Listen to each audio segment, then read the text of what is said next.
Aderides, ano na? Can you describe in one word ang memory page? Can you describe in one word ang memory page? Maasahan. Quality. Reliable. Can you describe in one word ang memory page? So, andito tayo ngayon sa memory page, Quezon City branch. So, pa-describe natin in one word ang memory page. Let's go! Mandrero, so ano ang first impression mo sa memory page? Yung mga aparatos niya, mga parafernalia for vlogging. Can you describe in one word ang memory page? Solid. Kamoto vlog. Motovlog. First impression mo kay memory page? Madali siya lapitan ng mga aspiring motovlogger. Can you describe in one word ang memory page? Solid. Solid. Laboy motovlog. Laboy Motovlog. First impression mo kay memory page? Masaya yung banding dito. Pag maghanap ka ng mga kailangan na kit para sa motovlogging, nandito lang si Memory Page. Can you describe in one word ang memory page? Masaya yung family nila. Ten Moto. First impression mo kay memory page? Portability. Can you describe in one word ang memory page? Malakas. Lahat Moto. First impression mo kay memory page? Bibigay daw yan ng mga discounts sa mga bagong bumibili din sa kanya siya. Can you describe in one word ang memory page? Sulit at tipid. Yon, sulit at tipid. So, Day Adventures TV. first impression mo kay memory page? May memory card. Kasi logo niya, memory card eh. So, ayun. Pagpasok ko sa loob ng memory.ph pare. Para ako nasa Toy Kingdom. Kung saan ako lumilingon pare eh. Magamitan sa vlogging yung mga makikita mo. So, Can you describe in one word ang memory page? complete pare. Complete. Fairness! Fairness. First impression mo kay memory page? Based sa logo, memory card, tsaka mga vlogging equipments. Tapos, ayun nga, kahit saan ka lumingon, meron tayo dyan mga tripods, Insta360, at syempre, FreeCon! Can you describe memory page in one word? Reliant. Reliant. Yun.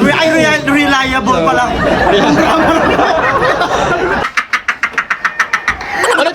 Ulit. Reliable. Reliable. So, Mapabok motovlog. Mapabok Motovlog. First impression mo kay memory page? Solid, no? Sobrang bait ni Boss Ronald.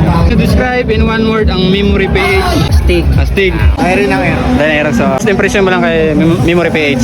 Siya yung nakukuhan ng mga vloggers regarding sa mga camera. Can you describe in one word ang memory page? Amazing. Amazing. Ayun. Hey, family.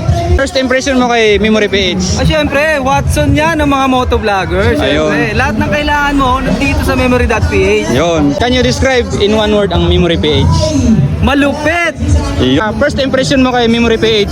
Napakaganda yung mga kanyang mga product. Can you describe in one word ang memory page? Memory in your mind. Eh, kabirata, may nakita tayo dito. Ano to ngayon eh? Pinag-uusapan to eh. Aderides, ano na? Little Biggie. Ayan, first impression mo kay memory page? Solid. Solid. Can you describe in one word ang memory page? Takbuhan ng mga motovloggers at content creators. Ayan. Si Couple Rider, ayan. First impression kay memory page? Saan kahit anong oras, saka matulungin talaga sila. Can you describe in one word ang memory page? Pamilya. Drew! Boss Drew! Boss Drew! May tanong lang ako sa'yo. JC! First impression mo sa memory page? Ay, isa siyang shopping mall ng mga vlogger. Yung, can you describe in one word ang memory page? Lahat! Lahat! Lahat! One word, lahat! Solid! So, JK09 yan. yung first impression mo kay memory page? Sobrang daming item na pang motovlogs talaga. Yan. Can you describe in one word ang memory page? Amazing! Amazing! From Stevie. First impression mo lang kay memory page? Vlogging gears. Can you describe in one word ang memory page? Maasahan. Saan? Impression mo kay memory page? Mabait. Mabait. So, can you describe in one word ang memory page? Quality. Quality yun. Ano to? Bakit? Ito na lang ako. First impression mo kay memory page? One-stop shop bilang sa mga aspiring motovloggers. Describe in one word memory page. Sulit! Sulit! Kompleto. Kompleto. Yun. First impression mo kay memory page? Ang Watsons ng mga motovlog. Can you describe in one word memory page? GoPro. Si Boss Roland, ang owner ng memory page. Boss, happy birthday. How young are you na? 20 plus. So, ayan boss. Wish mo sa mga sumusuporta sa'yo at sa pamilya mo. Sana dumami pa yung community natin, na dumami pa yung customer, dumami pa yung mga tulungan natin. Ayan.